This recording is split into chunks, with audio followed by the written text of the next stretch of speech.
Bismillahirrahmanirrahim. Assalamualaikum warahmatullahi wabarakatuh. Saudara seiman, berjumpa lagi di channel Satu HD. Semoga kita semua selalu dalam lindungan Allah Subhanahu wa Ta'ala. Pada kesempatan kali ini, kita akan membahas tentang kagumnya syaitan kepada Syekh Abdul Qadir Al-Jailani. Seperti yang telah diceritakan sebelumnya, bahawa Syekh Abdul Qadir Al-Jailani mendapatkan gelar Raja Para Wali dengan sikap tunduk dan rendah diri. Begitu beliau sudah mendapatkan gelarnya, justru malah tidak mudah menjaga gelar itu dari godaan-godaan syaitan. Karena semakin tinggi kedudukan seorang di hadapan Allah Subhanahu wa Ta'ala, maka ia harus siap menanggung ujian yang lebih berat lagi dari Tuhannya. Setan terus menggoda manusia dan para kekasih Allah Subhanahu wa Ta'ala hingga hari kiamat agar terjerumus dalam api neraka. Tak terkecuali Syekh Abdul Qadir Al-Jailani. Dalam satu kisah, ketika Syekh Abdul Qadir Al-Jailani lagi menyendiri, beliau dikagetkan dengan datangnya sebuah cahaya besar yang memenuhi penjuru langit. Lalu bayangan itu datang dan memanggil beliau, "Wahai Abdul Qadir, aku ini Tuhanmu, kamu adalah kekasihku. Aku akan meringankan syariat untukmu. Apa yang aku haramkan sebelumnya, sekarang aku halalkan untukmu." Kata bayangan itu, "Wahai yang terlaknat, pergi kamu sekarang dari hadapanku. Kalau tidak, akan aku hancurkan kamu," jawab Syekh Abdul Qadir Al-Jailani. Begitulah setan menggoda para kekasihnya. Ia mengaku dirinya sebagai Tuhan agar Syekh Abdul Qadir Al-Jailani percaya dan mengikuti perintahnya. Namun Allah Subhanahu wa Ta'ala tidak akan membiarkan kekasihnya terjerumus ke dalam jalan yang salah. Setan diberikan kebebasan oleh Allah Subhanahu wa Ta'ala untuk menggoda manusia sebagai manifestasi keadilan kepada seluruh makhluknya. Sesaat setelah kejadian dialog tersebut, tiba-tiba cahaya itu padam dan sedikit demi sedikit hilang dari pandangan Syekh Abdul Qadir Al-Jailani. Beliau terus menyendiri menikmati keindahan alam sebagai bukti kebesaran Allah Subhanahu wa Ta'ala. Tak lama kemudian, bayangan yang tadi menghilang kembali memanggil Syekh Abdul Qadir Al-Jailani dalam wujud kabut dan berkata, "Kamu selamat dari godaanku, wahai Syekh Abdul Qadir Al-Jailani, karena dua alasan. Pertama, karena ilmu fikih yang telah melekat dalam jiwamu.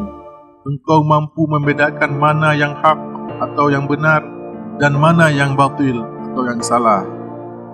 Kedua, karena kondisi spiritualmu dan ibadahmu. Allah Subhanahu wa Ta'ala membukakan hatimu dan membimbingmu menuju jalan yang benar," tegas kabut tersebut.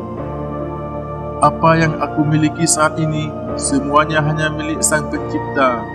Aku selamat darimu berkat Tuhanku," jelas Syekh Abdul Qadir Al-Jailani. "Perlu kamu ketahui Abdul Qadir, aku telah menyesatkan sebanyak 70 orang ahli ibadah dengan cara seperti ini, dan hanya kamu yang selamat. Dari mana kamu tahu bahawa aku ini setan?" tanya kabut itu. "Semua karena fadilah Allah Subhanahu wa Ta'ala. Aku diberi petunjuk olehnya melalui perkataanmu. Apa yang aku haramkan sebelumnya, sekarang aku halalkan untukmu. Dan saat itu aku yakin kamu adalah setan. Karena kalau memang Allah Subhanahu wa Ta'ala ingin menghapus syariatnya, tentulah orang yang pertama kali akan terlepas dari syariatnya adalah para nabi. Dan itu sangat mustahil," jawab Syekh Abdul Qadir Al-Jailani. Melihat percakapan Syekh Abdul Qadir Al-Jailani dengan setan, sudah jelas bahawa keimanan dan ketakwaannya kepada Tuhannya begitu mendalam. Hal itu sudah barang tentu tidak lepas dari ilmu yang dimiliki beliau. Begitu pentingnya ilmu, tak heran jika Rasulullah SAW selalu memohon tambahan ilmu kepadanya.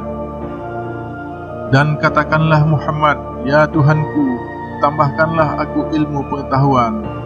Ada hikmah menarik dari kisah di atas, bahawa kita harus selalu menimba ilmu, karena dengan ilmu itu kita akan selamat dari godaan setan.